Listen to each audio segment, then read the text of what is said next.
Les girls, j'ai une nouvelle pour toutes mes girlies de Paris. Enfin, on va pouvoir organiser notre soirée pyjama, les filles. Enfin, je te mets les informations dans la barre de description, mais en tout cas, ça aura lieu du 12 au 14 juin 2026 et ça sera à Auger-en-Brie, à 15 minutes de Provins. Et j'ai vraiment hâte de vivre ce moment avec vous. Attention, les places sont très limitées. Une dizaine de filles seulement pourront venir dans la soirée pyjama. N'hésitez pas à aller prendre votre place et puis let's go pour l'épisode en fait. Are we good? Okay, let's go. Hey bestie, approche. Come on! Mwah! Welcome back to my YouTube channel. Bienvenue sur Entre Jay et toi, le podcast où on avance ensemble un mercredi à la fois. Si tu as cliqué sur cette vidéo, c'est parce que la miniature et le titre t'ont interpellé et aujourd'hui, je suis là pour répondre à toutes tes interrogations. Je tiens à remercier toutes les personnes qui ont liké, partagé et commenté l'épisode de la semaine dernière sur la contraception. J'ai eu énormément de commentaires, énormément de points de vue et franchement, j'ai beaucoup appris, donc merci beaucoup. Si tu ne l'avais pas encore fait, je t'invite à liker cet épisode. Ça s'appelle Avancer par la foi et non par la vue. Read your Bible! Tu peux également t'abonner à cette chaîne, activer la cloche de notification et d'ores et déjà partager à une ou deux personnes. En fait, sois prophétique un peu. On peut y aller? Let's go. Juste avant, je veux te dire que cet épisode est sponsorisé par la marque. Je n'ai pas encore de sponsor, mais j'en aurai bientôt.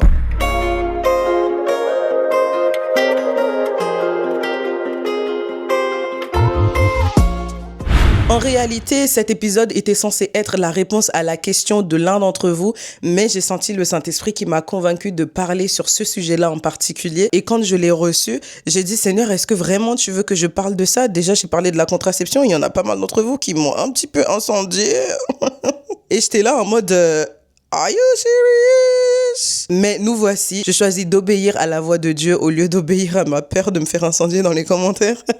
Cet épisode n'est pas là pour vous partager mon point de vue ou même pour vous dire ce qui est bien, ce qui n'est pas bien. J'ai dû étudier pour faire cet épisode, donc c'est simplement dans un but éducatif, ok?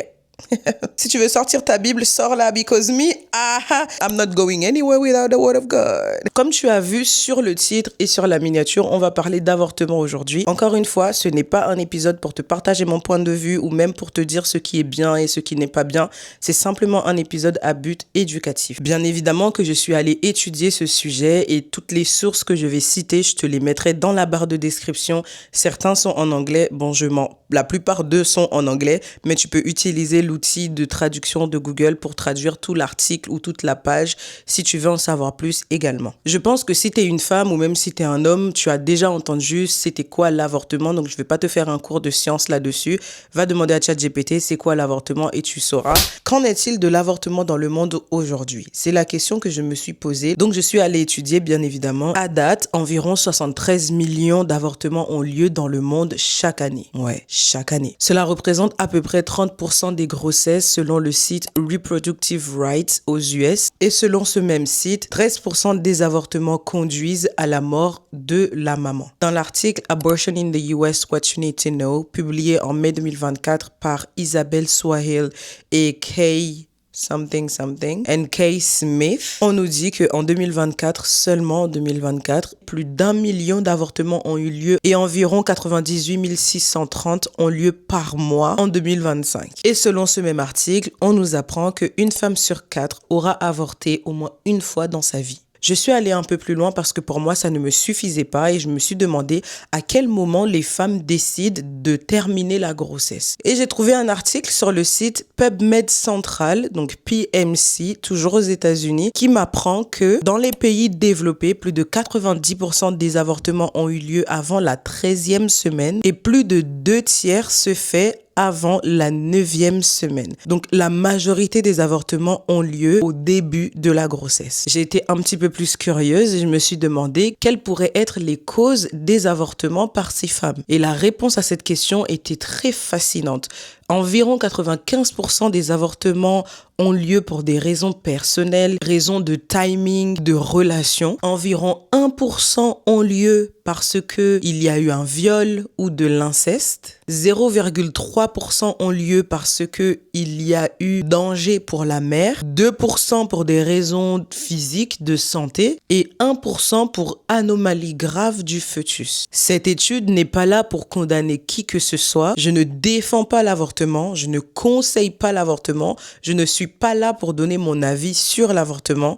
Je suis simplement là pour vous partager les recherches que j'ai faites sur ce sujet et plus tard dans l'épisode, je vous partagerai ce qu'en dit la Bible. J'ai bien évidemment continué d'étudier pour cet épisode et j'ai découvert un truc très fascinant. Presque la moitié des grossesses ne sont pas planifiées par les personnes et beaucoup d'avortements comme on l'a vu. Je vais vous mettre le graphique en visuel. Vous pouvez voir que beaucoup d'avortements proviennent des situations imprévues, question de timing, question de raisons personnelles, de relations, comme je l'ai dit plus tôt. Donc, si on résume en quelques points clés, j'aimerais que tu retiennes qu'il y a environ, à date, 73 millions d'avortements dans le monde entier. Une femme sur 4 aura avorté au moins une fois dans sa vie. 90% des avortements ont lieu au début de la grossesse, donc premier trimestre. 45% des avortements sont considérés comme dangereux selon les régions. Et les causes principales, ce que j'aimerais que tu retiennes, qui est le plus important dans l'épisode, c'est que 95% de ces avortements ont lieu pour des raisons personnelles, 1% pour des raisons de viol ou d'inceste et environ 3% pour des raisons médicales graves, que ce soit pour la maman ou pour le fœtus. Avant d'entrer dans la partie qu'en dit la Bible, j'aimerais attirer ton attention sur un truc. C'est qu'aujourd'hui, dans la société, on nous parle d'avortement comme un libre choix et dans plusieurs pays, c'est légalisé, tout comme dans plusieurs pays, c'est puni par la loi. J'aimerais être le plus down to earth. How do you say down to earth? Est-ce que c'est terre à terre? Bon, supposons que c'est terre à terre. Je veux que cet épisode soit le plus terre à terre possible et mettre en avant certaines réalités que les femmes vivent. C'est vrai qu'il y a des situations où l'avortement peut sembler être le seul moyen. Difficultés financières, la grossesse n'était pas planifiée, ou bien t'as déjà beaucoup trop d'enfants à charge, donc t'en veux pas. Puisqu'il y a des réalités aussi complexes quand on parle d'avortement, un débat sur ce sujet. Non! Maintenant, d'accord. On a parlé de statistiques, on a parlé de réalité des femmes, on a été terre à terre. Mais qu'est-ce que dit la Bible par rapport à l'avortement? Je te vois, en train d'écrire ton commentaire là, je te vois. Hey! Attention. Maintenant, prends ton cahier, prends ton stylo, je sens l'onction, laisse-moi t'enseigner. La Bible ne parle pas directement d'avortement comme nous, on en parle. Il n'y a pas de mot avortement dans la Bible écrit noir sur blanc. En revanche, il y a plusieurs versets, plusieurs situations, plusieurs passages qui nous montrent ce que Dieu en pense de l'avortement. Est-ce que tu es prêt? Moi, pardon, je vais citer la Bible. Donc, si tu as un commentaire méchant à mettre là, il faut aller voir ça avec ton père. Malade. Première chose que Dieu dit, bon, c'est pas la première chose que Dieu dit, mais en tout cas, c'est la première chose que Dieu dit par rapport à un enfant. Dieu va dire à Jérémie, je ne te donne pas la ref, va lire ta Bible. Avant que je ne t'eusse formé dans le sein de ta mère, je te connaissais. Un autre passage, cette fois-ci dans le livre de Psaume. C'est toi, Dieu, qui m'a tissé dans le ventre de ma mère. Ça nous dit que Dieu, il n'attend pas que l'enfant naisse pour le considérer comme un être à part entière. Dès l'instant où il y a eu rencontre entre ovule et spermatozoïde à l'intérieur de la matrice de la femme, Dieu considère ce que nous, on pourrait appeler un embryon comme un être à part entier. Je vais plus loin cette fois-ci dans les évangiles. Tu sais, dans les livres de Luc, lorsque on parle de Jean-Baptiste et de Élisabeth et de comment Marie, elle aussi, lorsqu'elle est tombée enceinte par la venue du Saint-Esprit, lorsqu'elle est partie voir sa cousine Élisabeth, dès qu'elle est rentrée dans la chambre, l'enfant qui était dans le sein de Élisabeth a tressailli. Et dès l'instant où Jésus, c'était genre une connexion en Wi-Fi. Jésus, il arrive et boum, tu vois, Jean-Baptiste, il dit, ah, il y a le maître là, il y a le maître, je dois le saluer. God have mercy upon us. Mais pourtant, c'était encore un enfant. Il n'était pas encore si développé. Il avait même pas 8 mois, tu vois. Comment ça se fait que dès le sein maternel comme ça, Dieu, il connaissait l'enfant? Faut se poser la question. En tant que chrétien, lorsqu'on est en train d'avoir une conversation avec une personne par rapport à des sujets comme l'avortement ou la contraception, il faut vraiment qu'on garde les yeux sur les principes de la Bible qui sont écrits. Certes, encore une fois, c'est pas écrit noir sur blanc que Dieu est contre l'avortement ou quoi, mais il y a des principes qui montrent clairement la vie du Seigneur par rapport à l'avortement. Je pense sincèrement que en tant que chrétien, lorsqu'on a une discussion avec quelqu'un sur l'avortement, un sujet aussi sensible et complexe, il ne faut pas qu'on perde de vue les principes de la Bible. La Bible parle de la vie comme étant quelque chose créé par Dieu, ce qui est réel. Dans le livre de Genèse, toujours pas de rêve, va lire ta Bible. La Bible dit « Créons l'homme à notre image ». Donc peu importe les circonstances, s'il y a eu fécondation, cet être-là a été créé à l'image de Dieu, même si les circonstances extérieures sont difficiles et traumatisantes. Le deuxième principe, il est tiré de Exode 20, verset 13. Pour le coup, je te donne la référence parce que c'est un verset que je n'entends pas trop dans l'église. La Bible dit « Tu ne tueras point ».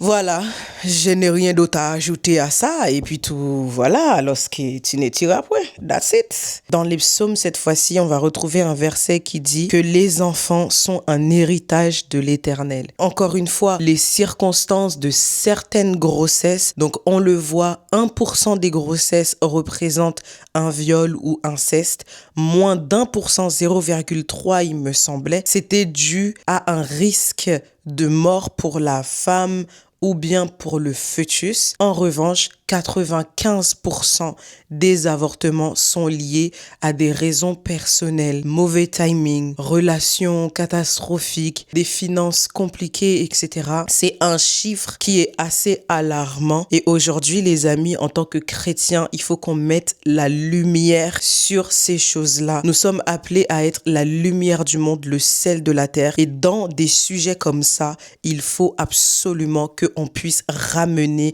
la lumière. Cet épisode, encore une fois, n'était pas pour convaincre qui que ce soit ou même pour dire l'avortement c'est bien ou bien c'est pas bien. C'était simplement dans le but de t'éduquer et de te confronter à la réalité par rapport à ce sujet-là via toutes les données que je t'ai énoncées et bien évidemment ce qu'en dit la Bible. Dieu est contre l'avortement parce que c'est lui qui crée la vie.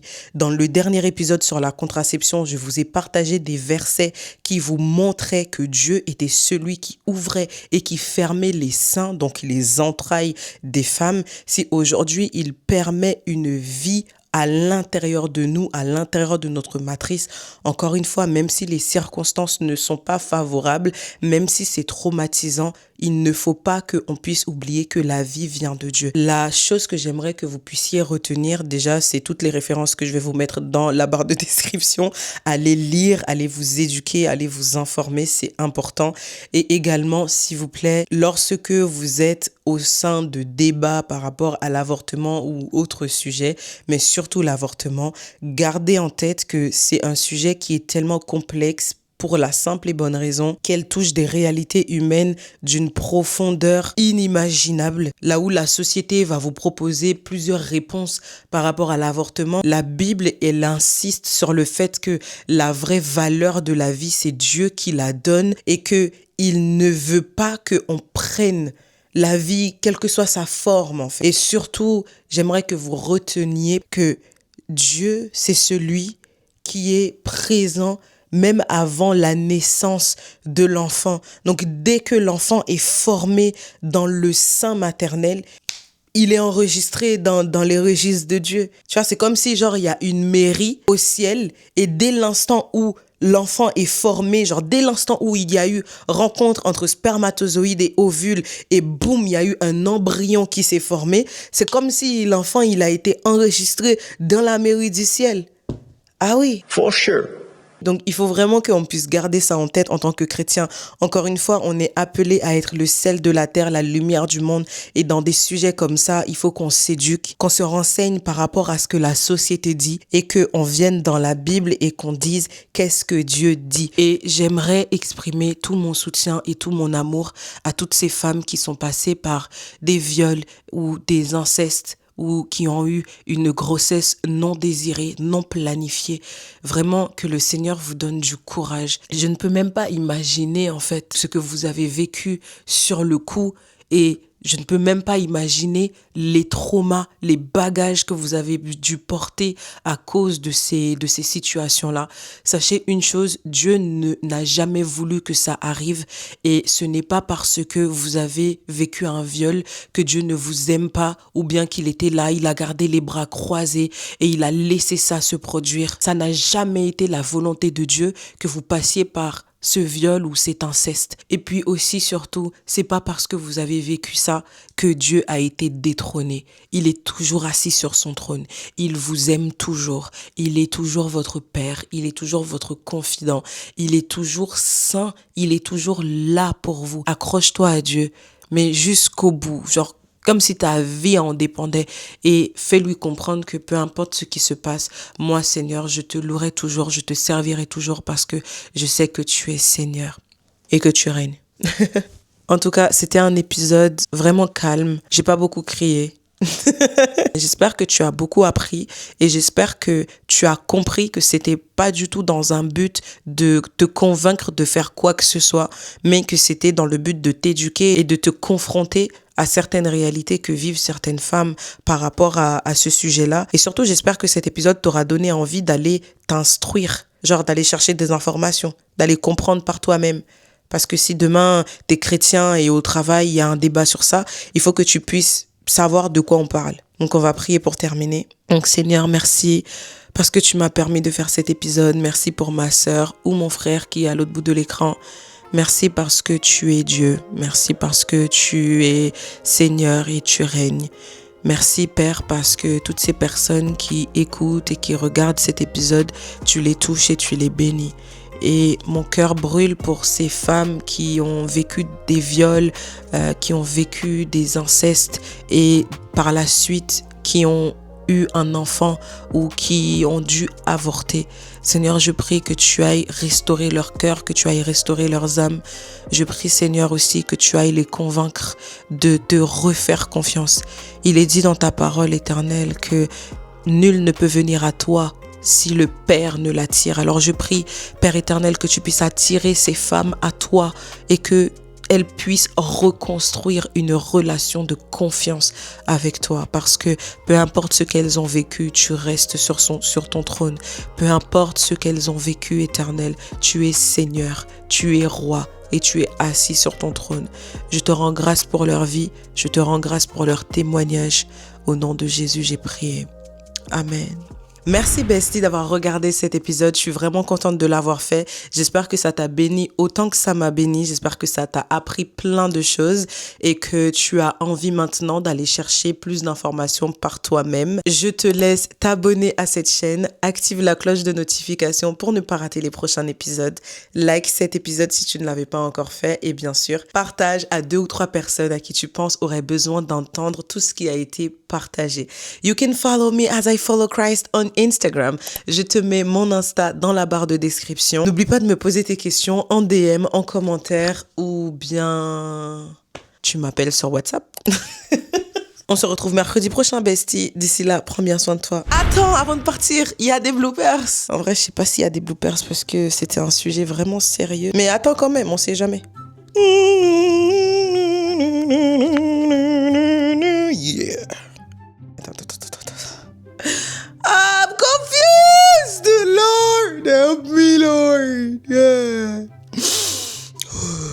It's you who told me to do this now. It's you who told me to do this. And now everything is in my brain and everything is in English. I have to translate everything in French now.